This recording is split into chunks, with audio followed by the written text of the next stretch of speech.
Мянган жилийн өмнө хүн төрлөختнийг хамгаалж ирсэн 12 сахиусан тэнгэр. Гэвч нэгэн өдөр тэдний хамгийн ойрын холбоотнуудын нэг нь харанхуй хүчний нөлөөнд орж хүн төрлөختний эсрэг эргэснээр бүх зүйл оронгороо иргэнэ. Түүнийг зогсоохын тулд сахиусан тэнгэрүүд өөрсдийн хүчийг тамийн хаалганы цаанд лацдан хааж ертөнцийг аврахын тулд асар том золиос гаргана. Харин хэдэн мянган жилийн дараа тэр хаалга дахин нэг харанхуй хүч дэлхийд даяар тархаж хүмүүс нэг нэгээрээ хяналтанд орж эхэлнэ.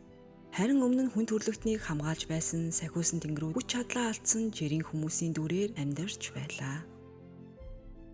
Гэтэл тэдний хамгийн аимшигтай дайсан болох мянган жилийн өмнөх өдөр Оггүй энсэрж 3 сүнсний чулууны араас хөөцөлдөж эхэлнэ.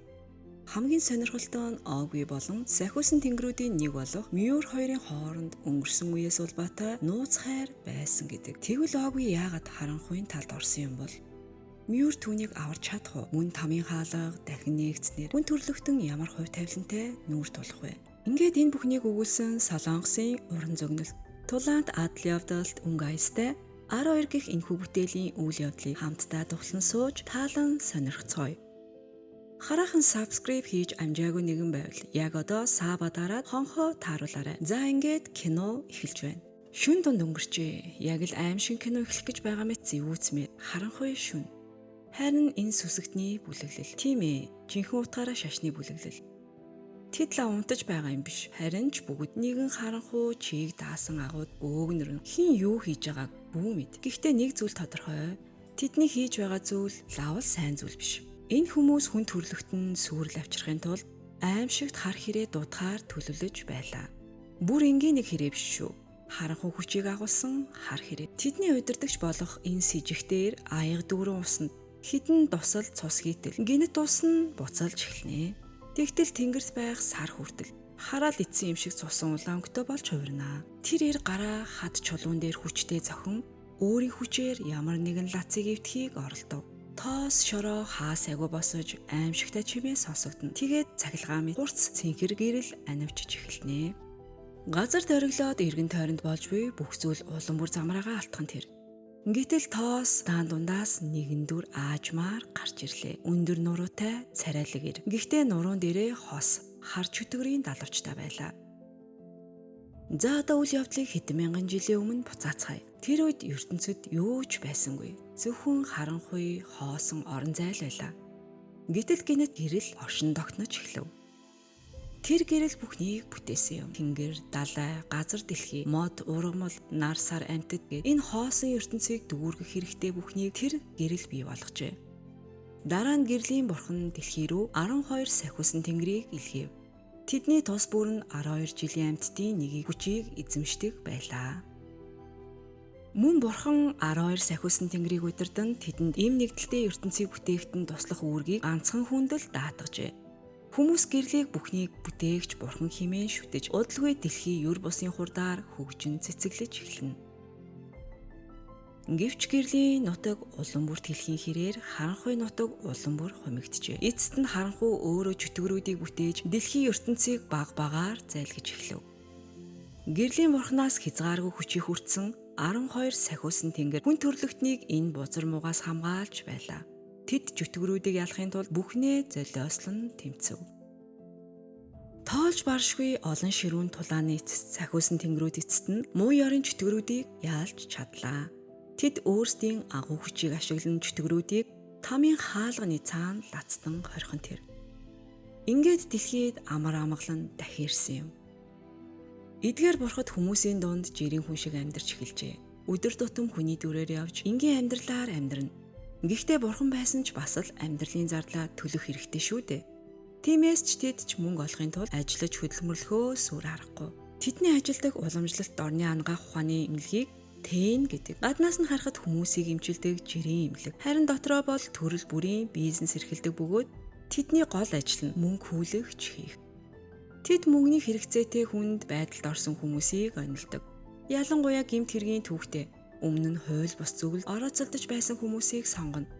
Өөрөөр хэлбэл тэднийг нэг их хүндэлж өрөвдөх шаардлагагүй гэж үздэг. Хүмүүсээ зориуд сонгож өрөө нэхэх үедээ айл болох хатуу ханддаг байлаа.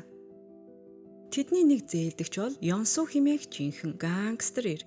Ёнсу шоронд хоригдож байгаа ч тэндээсээ ч Тэнгэр элч группийн захирал хэмээх өндөр хүүтэй зээлээр дагнадаг мөнгө хүлэгчээс зугтаж чадсангүй. Захирал өөрөө шоронд ирээд өрийнхөө барьцаанд газраа шилжүүлэн өгөхийг Ёнсугээс шаардав. Учир нь Ёнсу 1 тэрбум вооны зээл авсан ч түүн дээр нь дахин 1 тэрбум вооны хүү нэмэгдсэн байлаа. Ингээд нийт төр нь 2 тэрбум вон болсон ч тэр үүнийг бэлнээр нь төлж чадахгүй байв. Гэтэл Ёнсу бас бууж өгсөнгүй. Тэр захирлын шаардлагыг хойш нь тавьж шоронгоос гарсан хойноо шаргуу ажиллаж өөрөө бүрэн төлнө гэж хэлнэ. Хэрэг төлж чадахгүй бол өөрийн хүмүүсээр Тэнгэр элч группийг нурааж өгнө хэмээн сүрдүүлв.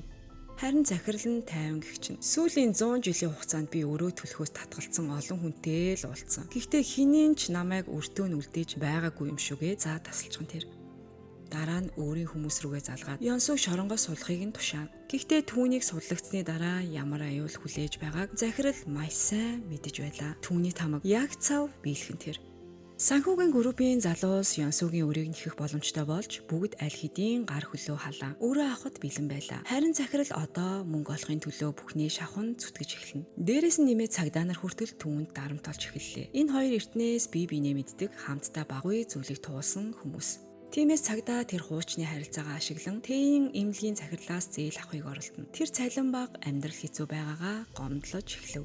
Харин Тэйн өрөө цуглуулж дуусмагцаа найздаа туслана гэж амлана. Гэхдээ үнэн хэрэгтээ цагдаад мөнгө үнэхээр хэрэгтэй болсон шалтгаан нь ядуурсандаа биш, харин үнэтэй брендийн хувцас авахыг хүссэнтэй холбоотой байлаа. Энэ хооронд Тэйн эмнэлэгч бас сонирхолтой зүйлс үнэж эхэлнэ. Нэгэн хачин төрхтөө залуу захин орчинд эмнэлгийнхээ сурчлагыг цацаж эхлэв. Сурчлагаа нь бүр дэндүү сүржин учраас харахад луур шиг санагдана. Гэтэл хачиргалтаа нь эмнэлэг нь үйлчлүүлэгчээр дүүрч байлаа. Тэд бараг л бүх өвчтнийг эмчилж чаднаа гэж сурчлана. Ганц асуудал нь эмчилгээний арга нь арай л уламжлалт бус. Бүр үнэхээр амар. Эмнэлгийн ахлах эмч өвчнүүдээ барьж аваад үзүүг нь гинэт мушгиж орхино. Тэгээд л өвчнүүд нь тэр дороо ухаалдаад унчихна. Үүнийг харсан Денис айсандаа хүсөө чихэрч эмчийг арай зөөлөн хандахыг нь гуйнаа. Харин бусад өвчтнүүд бол айсандаа хөшиж орхисон мэт хаалга руу уралдан гарцгаана. Гэтэл хэдхэн минутын дараа өнөө хөвчтөн ухаарч би энэ үнэхээр гайхалтай болсон байхыг мэдэрнэ. Тэр бүр олон жил шаналсан өвчнөөсөө эдгэрсэн гэж хэлнэ. Тэгээд эмчид талархсандаа бараг сөхөрж унах шахан бүх хамаатан саднаа энд авчирна гэж амлахын тэр.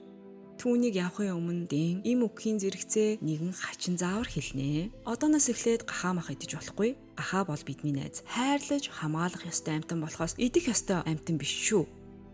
Энэ хооронд манай цагдаагийн найз дэлгүүр хэсэж дуусаад урлагийн галерейд нэгэн Мир гих бүсгүйтэй сэтгнэн сууж байлаа. Мир тэнд хідэн хүүхдэд өвөг дээдсхийн тухай ярьж гэрлийн бурхан бүхнийг хэрхэн бүтээсэн, хүн төрлөختөнд хэрхэн амар амгалан авчирсан талаар тайлбарлаж байв. Мөн 12 жилийн амьтдыг төлөөлсөн бурхад харанхуй муу ёрийн хүчтэй хэрхэн дэмцэж түүнийг тамийн хаалганы цаана лацтан хорьсон тухай бас ярьж өгнө.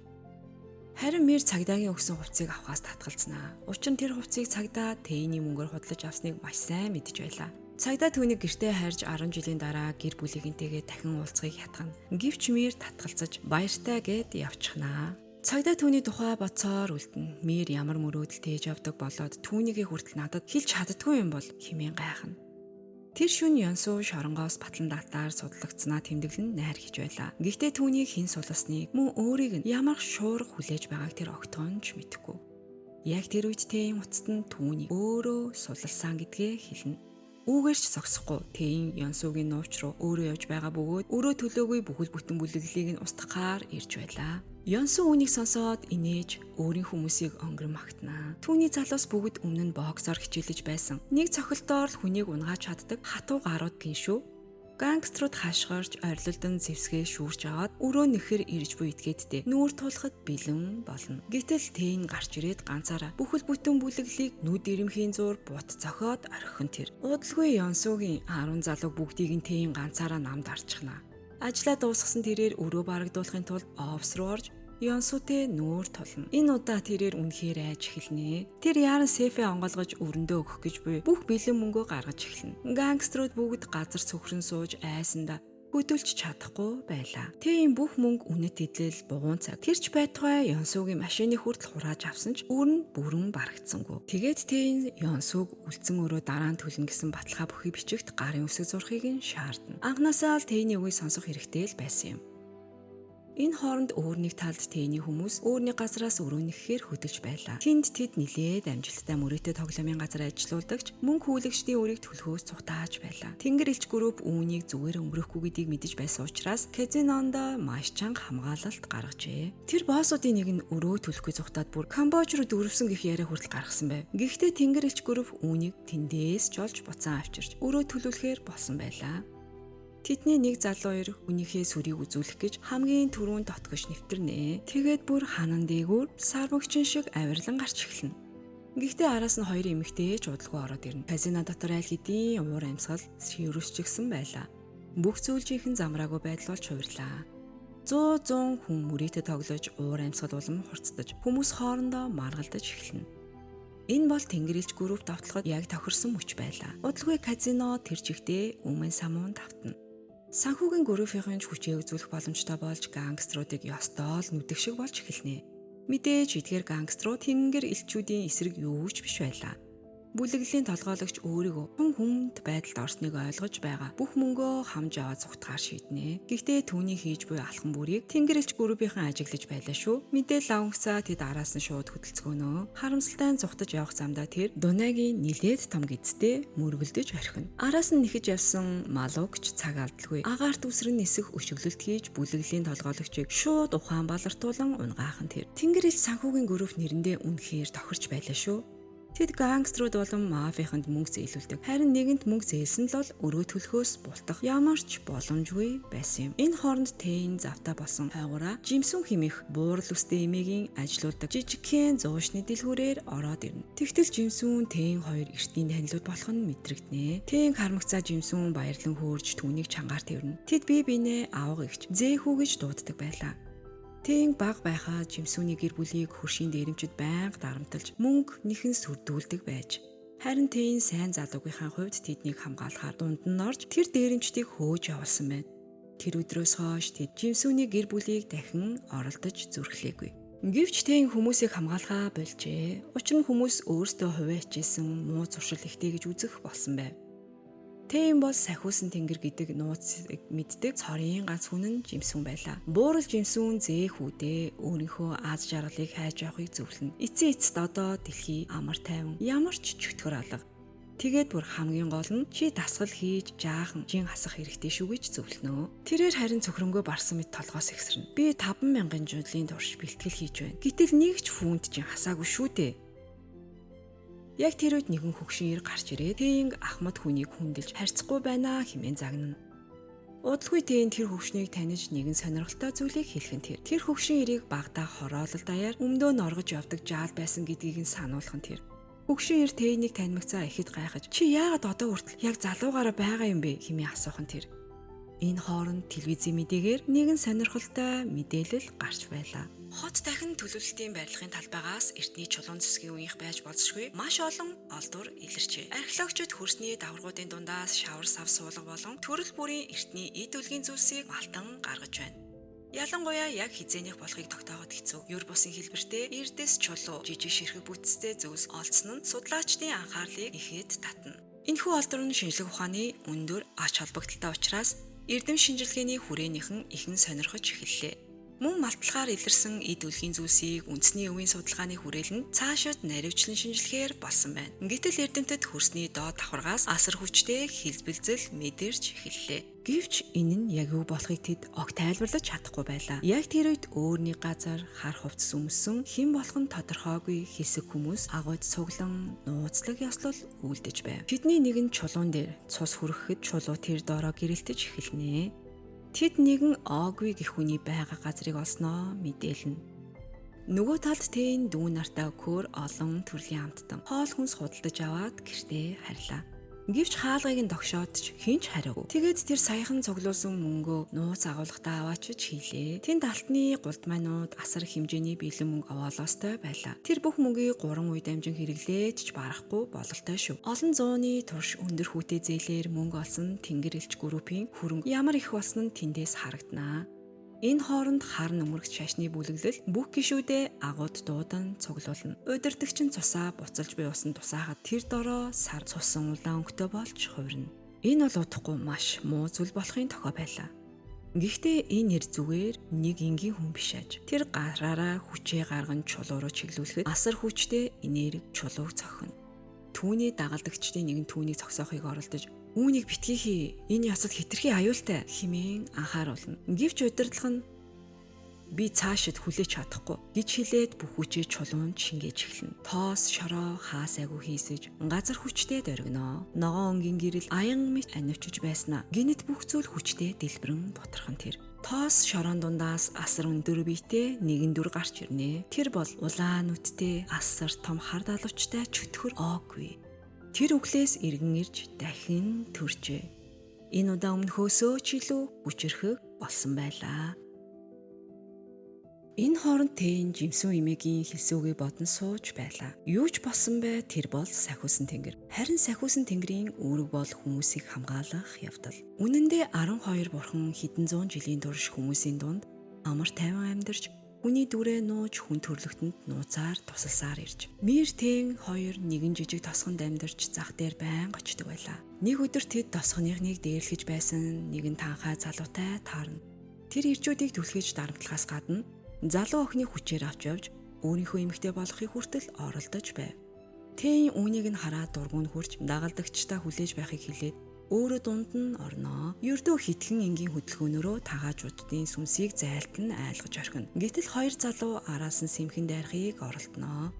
Харин холоос орж байсан маа ид шидэ ашиглан тэднийг асар хүчтэй салхиар хэдэн метрийн цаана шидчихнэ. Үүнийг харсан тосгоныхан гайхаж хоцорлоо. Тэр охины гарнаас яаж юм хүчтэй салхи гарсныг хинж ойлгосонгүй. Танхаачуудын толгойлогч айсандаа газар сөхрөн сууж өршөөл гуйнаа. Тэр цаашид хизээж асуудал тарьж зах дээр хэнийгч дээрлэхгүй гэж амлана.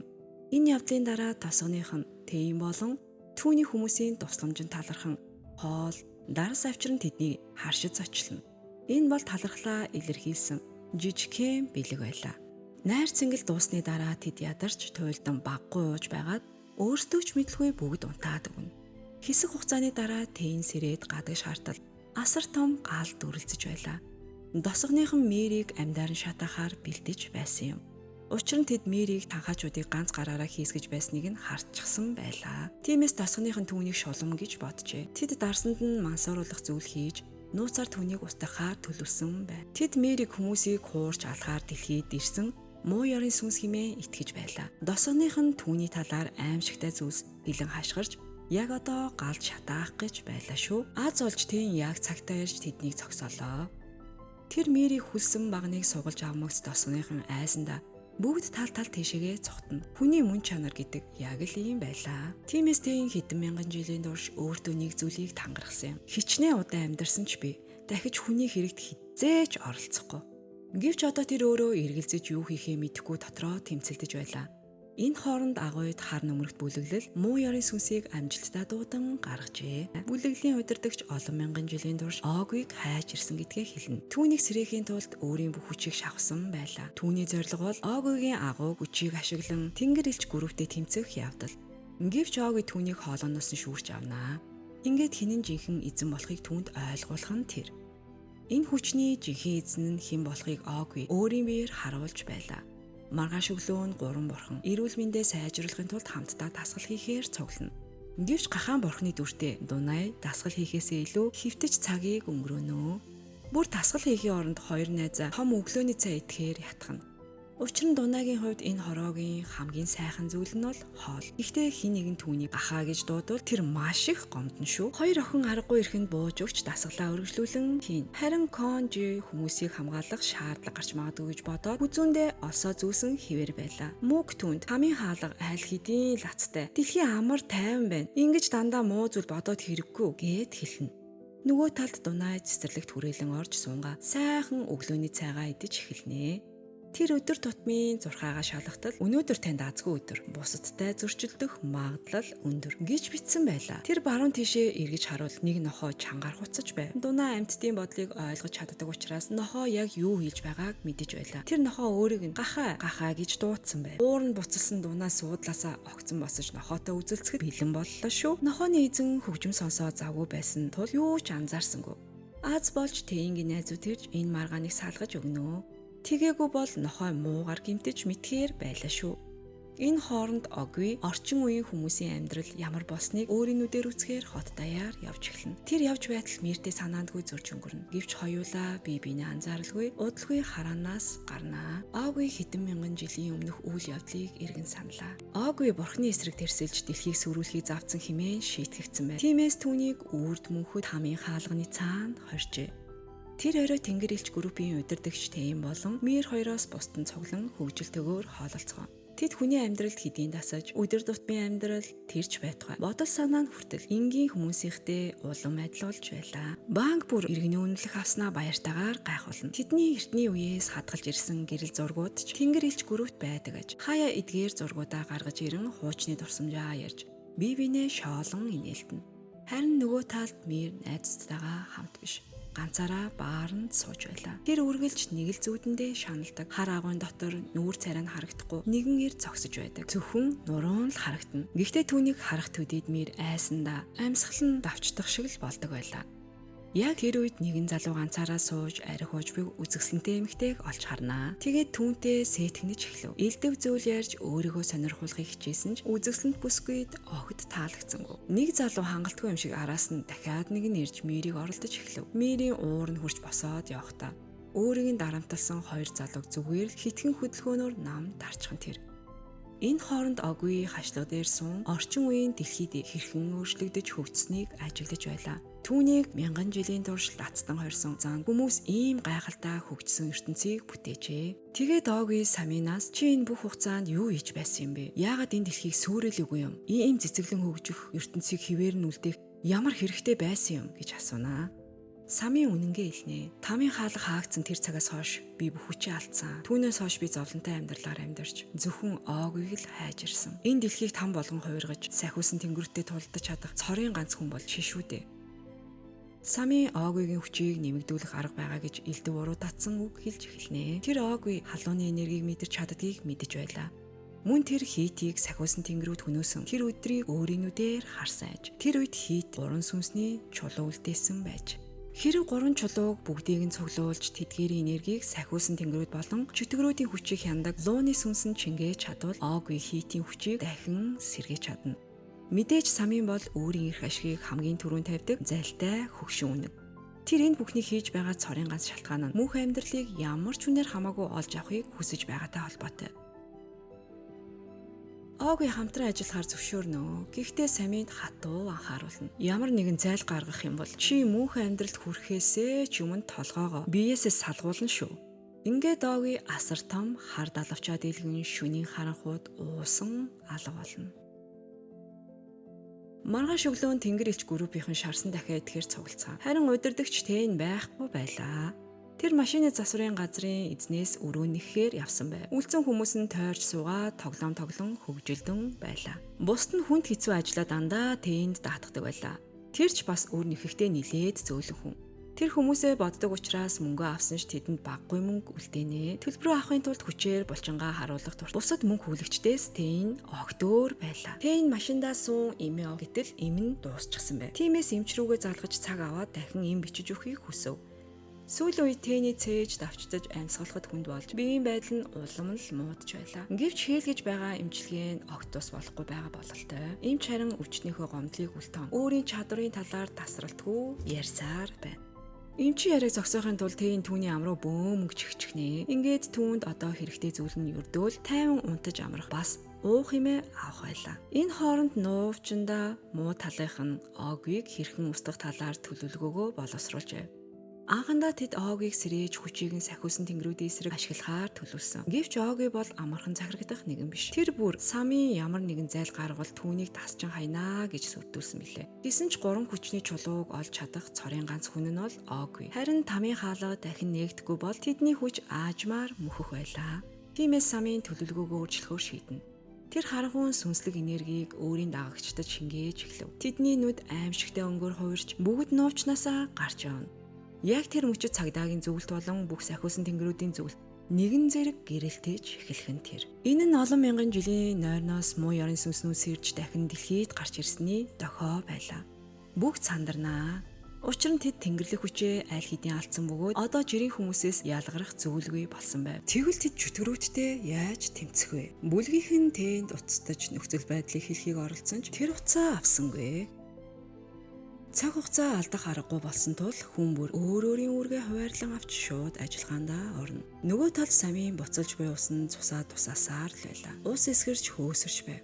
Цагдаагийн офицер Марак Миртэй холбоо барихыг оролцсон ч утас нь холбогдсонгүй. Тэр үед Мир Мүзэд хамт ажилладаг хүмүүстэйгээ уулзаж байлаа. Ажлаа тараад машинаараа гэртээ ярихаар хөдөлсөн ч хин нэгэн араас нь дагаж байгаа мэт эвгүй мэдрэмж төрнө. Түүний мэдрэмж зөв байлаа. Муу ярийн сүнснүүд түүнийг бүх талаас нь бүслэн хүрээлсэн байв. Мир хүчээ ашиглан тэднийг салхиар хийсгэж эхэлсэн ч энэ нь хангалтгүй байлаа. Дайснууд дэндүү олон байсан тул удалгүй Мир хүчвэдэл эхэлнэ. Аз болж тэнгэр элч группийн машинаар яг цагтаа ирж түүнийг аварнаа. Харин энэ бүхнийг самийн усны аяны доторх дүрслэлээр дамжуулан ажиглаж байлаа. Сайн талынхан болон муу ярийн сүнснүүдийн тулаан яг л төмөр мэд ширүүн өрнөнө. Муу ярийн сүнснүүд асар хүчтэй нэгэн хүчний удирдлагад орсон хүүхэлдэй мэтэл байлаа. Тэд өршөөлгүй, зогсолтгүй дайрч олзоо устгахаар улайран тэмцэнэ. Харин тэнгэр элч группийнхэн бүх хүчээ алдсан тул одоо жирийн хүмүүсээс ялгарахгүй. Тэд тулааны уур чадвар сайтай байсан ч чөтгөрүүдтэй хүч үзэх ямар ч боломжгүй байлаа. Бүгд ээлж дараалан задуулж хүнд байдалд орсон ч байр сууриа алдалгүй тэмцээр л байна. Муу ярийн сүнснүүдийн гол байна Мир гэдг нь тодорхой байлаа. Тиймээс хүн бүр өөрсдийгөө арай ядан хамгаалж байсан ч Мирийг хамгаалахын тулд тэднийг зогсоохыг хичээнэ. Гэнэт цагдаагийн офицер Марак машинаар хурж ирэн тусламж үзүүлнэ. Тэр нөхцөл байдлыг өөрчилж чадах болов уу? Бүлгийнхэн гэрэлтэж буй зүйлтийг тэнд хүргэж өгөхөөр авч явна. Тэд хувь заяа хэрэгсэн тодорхойгүй байгаа хамтрагчдаа маш их санаа зовж байлаа. Харин муу тал оогүй барилгын дээд давхар цогсно. Түүний нүд аажмаар улаан өнгөтэй болж эхэллээ. Тэр шүн муу ярийн сүнснүүд сэрснийг мэдэрсэн бололтой. Энэ хооронд бүлгийнхэн хар нүмерэгт шашны бүлгийнхний эсрэг амь насаа дэнчин тавин тулалдана. Харин дайснууд нь муу ярийн сүнсэнд эзэмдүүлсэн хүүхэлдэй мэт болсон бөгөөд тэдний мэддэг цорын ганц зүйл нь алж устгах. Тэд олзоо хөвгтлэн зогсолтгүй дайрхаж. Бүгд аль хэдийн туйлдж байсан ч азар цагдаагийн офицер Марак яг цагтаа хурж ирнэ. Марак хүчрэхэг таяга гаргаж ирээд хар нүмерэгт бүлгийнхнийг ёстой бутны эргэж орхино. Гэхдээ бүгд шархацсан тул эндээс аль болох хурдан холдох нь хамгийн зөв байлаа. Марак чидээ ашиглан бүлэглэлийн гишүүдийг хөдөлж чадахгүй болтол нь хөшөөхөд тэнгэр элч группийнхэн энэ боломжийг ашиглан бие биедээ тусалж зүхтаж гарнаа. Нөгөө талд огүй дээвэр дээр зогсож нүд нь улаанаар гэрэлтэж байлаа. Тэр бүр 16 км-ийн цаанаас машины зогсоол дээр болж буй бүхнийг тодхон харж чадна. Оогүй өөртөө бовтно. Уучны танилуудаа харалгүй их уджээ гэж хэлнэ. Бүлэглэлийн удирдагч самын өөрийн хүмүүсийн хүч дарагдсан байгааг мэдээд усны аягны дүрслэлээр дамжуулан тэдний лацыг тайлна. Гэнэт тэдний нэг нь Марак руу гиндүүлэн дайрах боловч азар тэр амьд үлднэ. Удалгүй хар нүмерэгт бүлэглэлийн бүх гишүүдийн лац тайлагдаж тэд дахин дайрч эхлэх тэр. Марак таяга ашиглан тэднийг дахин хүлхийг оролцсон ч энэ удаа бүтсэнгүй. Самийн эд шидэ ашиглан тэдний бүгдийг нь нуувчандаа буцаан дуудана. Марак тэдний нэгийг байрж үлдээ энэ бүхний цаана юу болоод байгааг мэдхийг оролдов. Тэгээд цагдаагийн офицер эдгээр бүлэглэлийн гишүүдийг самын удирдах байгааг мэдээд ихэд зочирдож орхилоо. Бүлгийнхэн өнгөрсөн мянган жилийн өмнөх чөтгөрүүд дахин төрсөн байх магадгүй гэж таамаглана. Тэдний мэдэрч буй муу ёрийн энерги нь дэндүү танил байлаа. Марак бусд нь санаа зовхыг гэж бодоод өөрөө цааш нь шалгаж үзнэ гэж хэлв. Тэгээд бүгдд нь гэртээ харж шархаа боож имжлэхийг зөвлөнө. Энэ хооронд Тейн хүмүүсээ холбоо барьж чадахгүй байгаадаа санаа зовж байлаа. Бүгд шархсан байхыг хараад удирдагчийн сэтгэл нь ихэд л өвдөнө. Тэгээд Марак Тейнийг өөр өрөөнд дуудан хоёулахнаа ярилцахаар болно. Банк үүл бол дорны ангаах ухааны эмч бөгөөд ховор эмийн урмал цуглуулах дуртай. Тиймээс тэр найзуудаа эмчилхийн тулд хадгалж байсан эмийн урмлуудаа бүгдийг нь гаргаж ирнэ. Заримийнх нь бие хөхөрч, заримийнх нь ясан хүртэл хугарсан байлаа.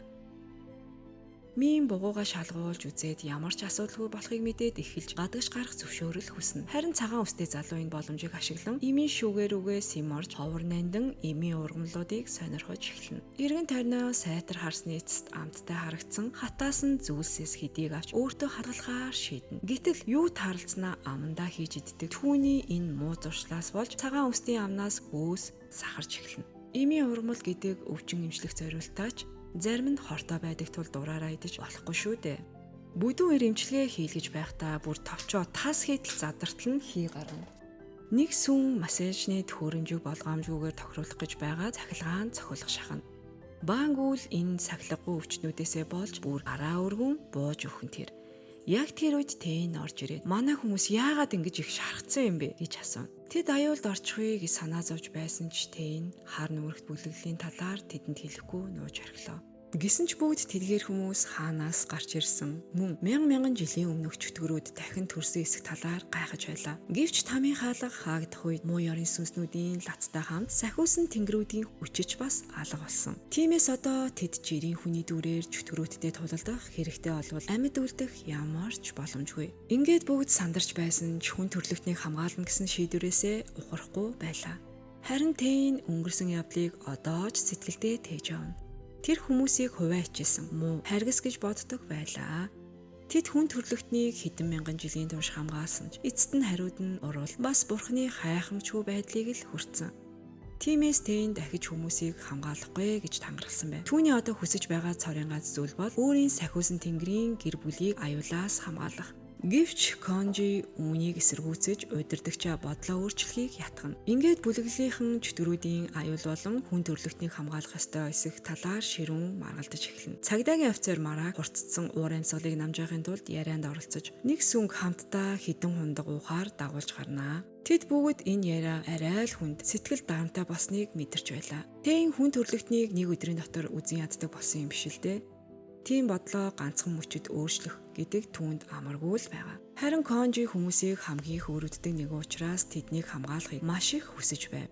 Марак овжин арга хэрэглэн Тэйн гаднаа хүүтэн мэт харагддаг ч үнэндээ дотроо их зөөлөн хүн. Үнэндээ тэрч бас энэ чөтгөрийн хэрэг явдлын учрыг олохыг хүсэж байгаа. Зүгээр л өөрөө төрүүлж хэлхээс хичээд байгаа юм. Ирээдүйд Ванонг Тэйний оронд удирдагч болж магадгүй. Тиймээс энэ боломжийг ашиглаад Тэйний өмнөөс чөтгөрүүд хэрхэн дахин төрснийг судалж яагаад болохгүй гэж.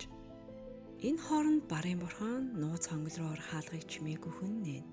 Ингээд 12 киноны part 1 энэ хүрээд өндөрлөж байна. Харин барын бурхан Тэйний нээсэн тэр хүнөө цонглын цаан жохом юу нуугдаж байгаа бол чөтгөрүүд хэрхэн дахин төрж самын болон хар хэрэг оогүй ямар аимшигтай төлөвлөгөө хэрэгжүүлэх гэж байна вэ? Мөн хүч чадлаа алдсан сахиусан тэнгэрүүд энэ удаа дэлхийг дахин хамгаалж чадах болов уу?